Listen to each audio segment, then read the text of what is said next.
This is likely the most formidable fighter within the depths of a Russian black site prison. Every time he makes an entrance, the crowd erupts into a frenzy, with everyone chanting his name at the top of their lungs. The reason this man named Boyka is so popular is that inside the ring, not only is his boxing top tier, but his legwork is practically unrivaled under the sun. His signature spinning back kick is the ultimate finishing move that consistently puts his opponent's lights out. Being the fierce brawler he is, he once again floors his opponent in this latest bout. The entire audience of inmates lets out a deafening roar of approval. While the patrons watching the broadcast in the bar are equally hyped, the Russian mob boss Gaga, sitting nearby, can only shake his head in sheer frustration. Because every gambler watching the fight placed their bets on Boyka to win, forcing him, the mastermind behind the scenes, to shell out massive stacks of cash. If things keep going south like this, his underground fighting ring and bar will be hitting the bricks and closing for good before long.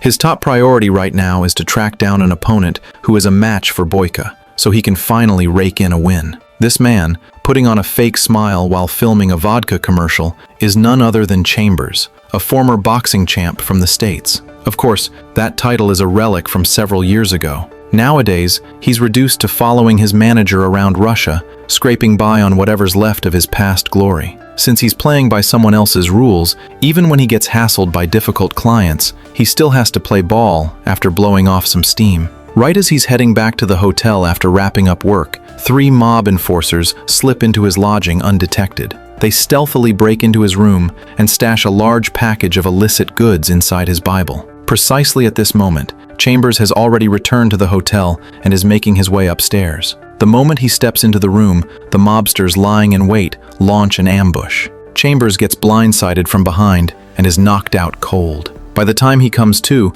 the room is crawling with police gathering evidence, which leads them straight to that hefty stash of illicit goods. Just like that, Chambers is framed and hauled off to a frigid, isolated prison. As soon as he hops off the transport bus, the other inmates swarm around him, gawking at him like he's a zoo exhibit. Suddenly, the crowd parts ways as Boyka arrives at the chain-link fence with a massive entourage, giving Chambers a cold, calculating stare. Chambers is totally in the dark, but Boyka, who already got the memo, knows this is the new challenger the big boss lined up for him. He knows a life-and-death showdown with this man is inevitable. However, Chambers is still oblivious to the situation, naively believing that since he was framed, he'll be cleared and out of this dump in no time. Still carrying himself with his signature arrogance, he notices there's no hot water during his intake shower and demands that the guard standing nearby go and get some running for him immediately. Seeing such a cocky inmate for the first time, the guards decide to step up and teach him a lesson, only to be floored by Chambers in just a few quick moves. In the end, Chambers still has to settle for a cold shower because, while he can handle a few guys, he can't take on an entire squad. Chambers is tossed into a cell where he's bunking with a man sporting a full beard, and thus, his miserable life behind bars officially kicks off. He heads to the mess hall like the rest of the inmates, but the moment he enters, countless eyes are locked onto him. His cellmate Stevie is a pretty decent guy who sticks by him during the meal, warmly filling him in on all the rules and regulations of the joint. But just then, everyone suddenly stands up, signaling that Boyka has arrived. Yet Chambers doesn't budge, remaining in his seat and minding his own business as he eats, completely unbothered by whoever just walked in behind him. Boyka sends one of his lackeys over to school Chambers, but Chambers drops the guy with a single punch. The tension in the mess hall instantly hits the breaking point. Chambers steps right up to Boyka with his cup in hand, not giving a damn if the guy is the king of this hill because, to him, everyone here is just a rookie. But in here, I am the champion. And you are just my... Chambers didn't expect Boyka to be able to shatter a bench with a single kick, and that level of power actually catches him off guard for a second. Seeing the two of them about to scrap, the warden quickly orders the guards to pull them apart, as he's not about to let them fight for free when there's a ring for that. Reaching his breaking point, Chambers meets with his manager Phil, demanding to leave this hellhole immediately. But Phil claims it's going to take at least another month before he can pull the strings to get him out. This sends Chambers into an absolute fit of rage. In reality, all of this is being orchestrated behind the scenes by the Russian mob boss, Gaga. He runs the prison's fighting ring, and his only goal is to force a showdown between Chambers and Boyka as soon as possible. A dejected Chambers is zoning out on the yard when he spots Boyka's goons bullying Stevie. So, he steps in front of the group and reaches down to help Stevie up. These punks, who are used to throwing their weight around, don't take kindly to the interference and swing a metal pipe right at Chambers. They have no clue that to a professional fighter, they're absolutely nothing. The surrounding inmates can't help but smirk because someone finally showed up to give these bullies a taste of their own medicine. Nobody expected this tough-looking guy to actually have such a strong sense of justice. Tonight, a new round of fights kicks off in the ring. Since Chambers has no intention of setting foot in the underground fighting arena and remains completely detached from the situation, Boyka is left with no choice but to take on a different opponent this time. Fuming because his followers were beaten, Boyka unleashes his full fury on his opponent, nearly unaliving the poor guy in the process.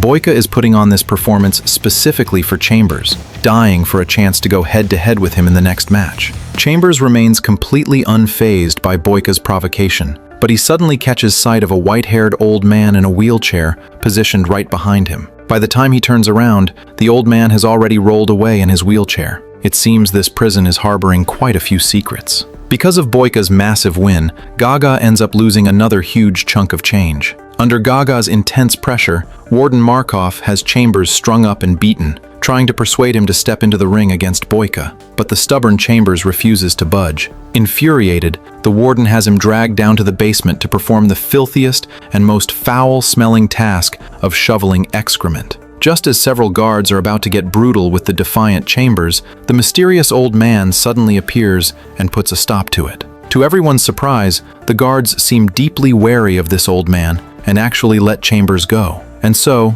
Chambers, refusing to sell out his skills, would rather spend his days shoveling waste than step into that ring. Every night in the dead of silence, Chambers hears Krot playing a mournful tune on his harmonica, suggesting the man is haunted by a past he can't escape. However, even though Chambers is now keeping his head down and doing the dirty work in the basement, Boyka's lackeys still have no intention of letting him off the hook. This time, another group of overconfident guys shows up to pick a fight with him.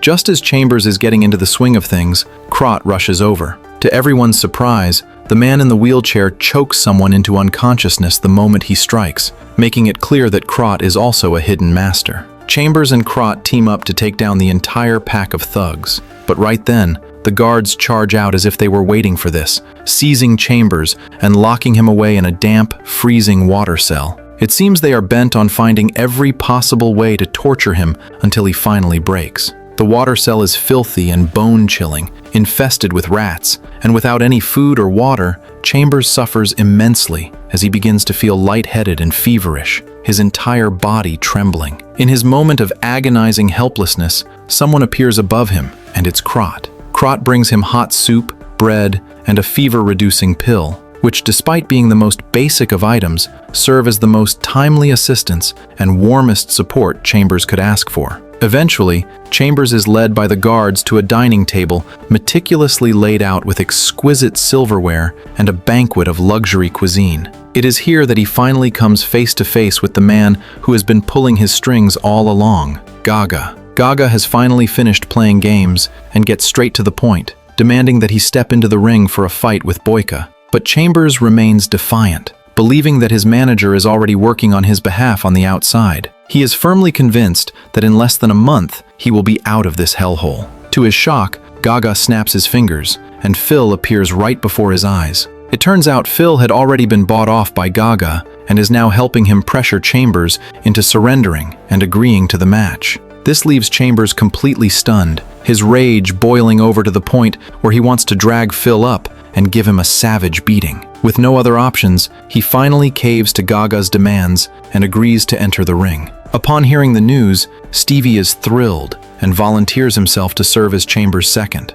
Unlike Chambers, he is stuck here with no hope of ever leaving. To the world, a nobody like him is nothing more than a speck of dust, regardless of where he is. Perhaps being Chambers' assistant will be the absolute highlight of his entire life. When Chambers crosses paths with his opponent Boyka in the training room, neither man says a word, yet both are silently channeling their inner strength. Both men begin their respective training sessions ahead of the big fight. They are both pushing themselves to the limit, one to defend his dignity and glory within the prison walls, and the other to win his freedom. However, on the very night before the match, Boyka's followers track down Stevie. The day of the match finally arrives, and Chambers steps into the ring to face off against his rival, Boyka. In the opening round, after a brief period of testing each other out, Chambers launches a fierce assault. As a top-tier professional boxer, his striking is exceptionally sharp, forcing Boyka to retreat repeatedly.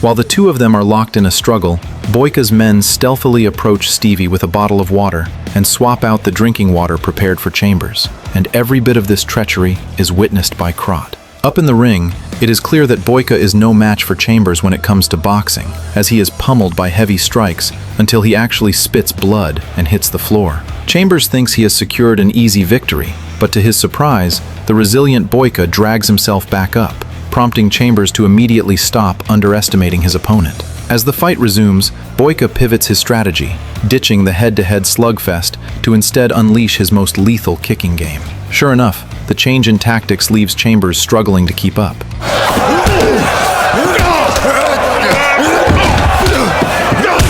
In the heat of the struggle, both men end up tumbling right off the ring together. During the break between rounds, Stevie hands the tampered water to Chambers and watches him take a massive gulp. The second round begins, and Chambers suddenly feels his head spinning and his vision blurring, losing his edge entirely as his punches turn soft and weak. As a result, he is easily leveled by a single kick from Boyka and loses the match. Once he regains consciousness, Krot informs him that he was actually drugged. Fueled by a burning rage, Chambers returns to his cell, intent on settling the score with Stevie. But the moment he reaches the doorway, he discovers that Stevie has already taken his own life by hanging. It turns out the poor soul knew he had wronged Chambers and chose to end it all to atone for his actions. Such is the tragic fate of the nobodies, who are treated like mere dust within these prison walls. Stevie was actually a man with a conscience, but in such an environment of total darkness, he could only ever be a sacrificial lamb. A furious Chambers charges right up to Boyka, viewing him as a coward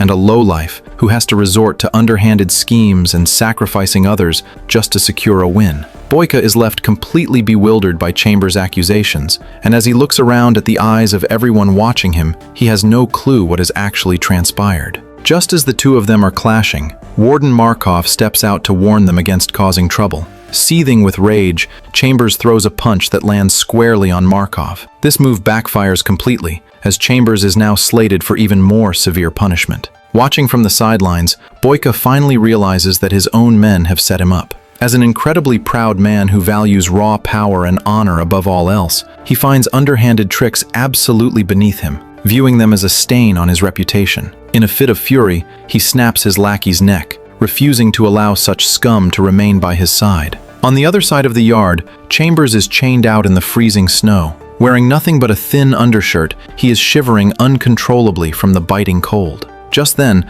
a group of inmates gathers around, and Chambers assumes they've come to mock his misfortune. To his surprise, an elderly man drapes his own cloak over his shoulders and wraps a scarf around his neck. Immediately following suit, the other inmates begin offering their own warm clothes and food to Chambers. It is clear that during his time in the joint, Chambers has earned the respect of every single prisoner. A guard passing by is shocked to find that the man is somehow bundled up in several extra layers of clothing. So Markov summons all the inmates, declaring that since they want to defy him, anyone who helped Chambers must step forward, or else the entire population will be left to freeze alongside him. To his utter disbelief, one prisoner steps forward, then another, until every single inmate has stood up to be counted. In that moment, This group of men at the bottom of the social ladder launches their most silent yet powerful act of rebellion. They choose to stand in solidarity with Chambers, united against tyranny and injustice. The moment Gaga catches wind that Markov took it upon himself to leave Chambers out in the freezing snow to suffer, he hauls over to the prison in a heartbeat. Chambers is now his golden ticket to a massive fortune. He refuses to let the warden allow his fighter to sustain even the slightest bit of harm. After giving the warden a savage dressing down, he meets with Chambers privately once again. Only this time, he stops giving Chambers a hard time. After all, given the man's level of fame, keeping him locked up here for too long would only invite unwanted trouble. His only demand now is for Chambers to fight one final match, promising that if he defeats Boyka and brings in the big bucks, he will grant Chambers his freedom immediately. After weighing his options, Chambers finally agrees to Gaga's request, but not without setting a condition of his own. A massive truck loaded with goods pulls into the prison, and every inmate is issued a brand new puffer jacket. It turns out this was Chambers' condition, a way to give back to the cellmates who stood by him. In this moment, the iron fortress rising above the permafrost is no longer a frozen tomb, but a place filled with warmth. And this gesture from Chambers leads to a new gain, as Krot agrees to serve as his new second for the final fight. Don't let the old man's disability fool you, for before he was locked up, he was a Spetsnaz commando in the Soviet army who had taken countless lives. Even though he is now confined to a wheelchair day in and day out, he remains a formidable force that even the guards wouldn't dare mess with. Krot feels that Chambers' boxing is far too conventional and isn't quite suited for countering Boyka's brand of mixed martial arts, so he offers to pass down the lethal combat techniques taught to him in the military to Chambers. And so, a new round of high-intensity training begins. Boyka isn't slacking off either, as both men push themselves through relentless drills. That night, as Krot begins playing that mournful melody on his harmonica once more, Chambers asks him exactly who he is playing the tune for. Krot shows Chambers a photograph of a beautiful young girl. It turns out this lonely old man has been quietly pining for his niece on the outside, and with his legs paralyzed, he likely won't ever make it out. Time marches on until the day of the final showdown finally arrives. Following the outcome of the last fight, all the gamblers naturally place their bets on Boyka to take the win. Just before he heads out, Krot presents Chambers with a gift. Upon seeing the gift, Chambers can hardly believe what he's looking at. Chambers and Boyka step onto the ring once more. The bell rings, and the two combatants engage. This time, both sides fight with calculated precision, and thanks to Krot's training, Chambers' leg power has skyrocketed, allowing him to go toe-to-toe with Boyka. Seizing the right moment, Chambers pins Boyka to the canvas and rains down heavy blows, momentarily gaining the upper hand. Just as they are locked in a struggle, the bell for the break sounds. In the second round, the intensity ramps up as the battle becomes even more strained.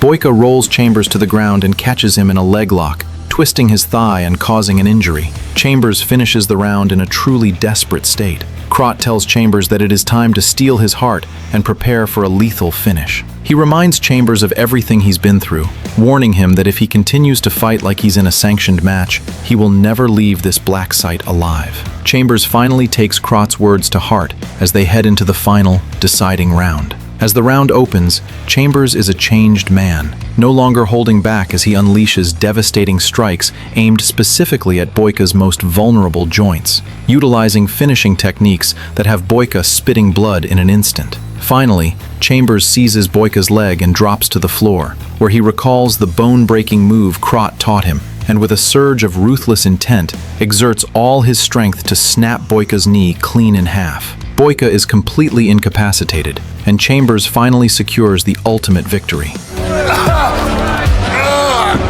The entire arena erupts as the crowd roars the name of the new champion. Gaga is also ecstatic, as this match has filled his coffers to the brim and finally satisfied his greed.